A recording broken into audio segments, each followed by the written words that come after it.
লেবাননের মাটি এখন দখলদার ইসরায়েলি বাহিনীর জন্য এক জীবন্ত জাহান্নামে পরিণত হয়েছে। রণক্ষেত্রের বুক চিরে ধেয়ে আসছে প্রতিরোধ যোদ্ধাদের বুলেট। এ যেন এক উন্মুক্ত শুটিং রেঞ্জ, যেখানে অত্যন্ত ঠান্ডা মাথায় এক একটি সেনাকে খতম করা হচ্ছে।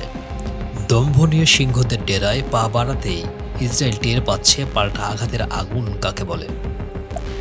প্রতিরোধ বাহিনীর এই ইস্পাত কঠিন হামলায় ইতিমধ্যে ধুলোয় মিশে গেছে ৩ জন ইসরায়েলি সেনা, যার মধ্যে রয়েছে ক্যাপ্টেন শাহার গামলা এবং ক্যাপ্টেন ইথান লাম্বার্গ। তেল আবিবের সামরিক সদর দপ্তর আজ এই চরম ক্ষয়ক্ষতি স্বীকার করতে বাধ্য হয়েছে। এই চরম উত্তেজনার সূত্রপাত মূলত ইসরায়েলের নিজেদের আগ্রাসনের কারণে।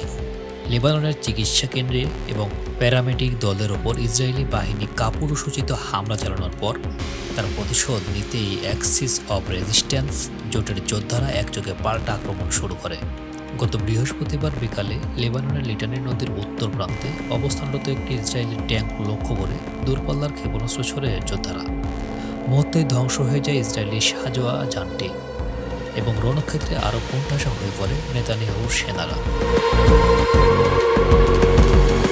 শুক্রবার রণক্ষেত্রের তীব্রতা ছড়ায় আল শারকিয়া শহরে। সেখানে ইসরায়েলের অভিজাত কিভাতি ব্রিগেডের একটি নজরদারি ইউনিটের মুখোমুখি হয় নাইব কাসেমের যোদ্ধারা।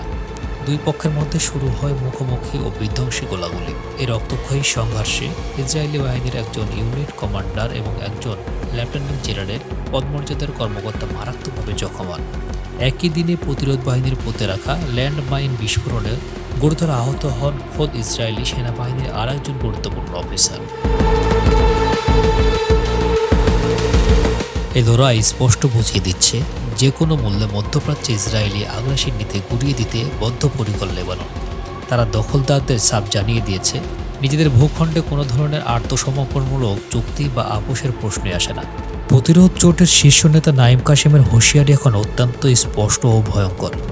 ইসরায়েল যদি লেবাননের ভিতরে এই আগ্রাসন অবিলম্বে বন্ধ না করে, তবে যুদ্ধের মূল আগুন এবার সীমান্ত ছাড়িয়ে সরাসরি আঘাত আনবে খোদ ইসরায়েলের উত্তরাঞ্চলীয় শহরগুলোর বুকে।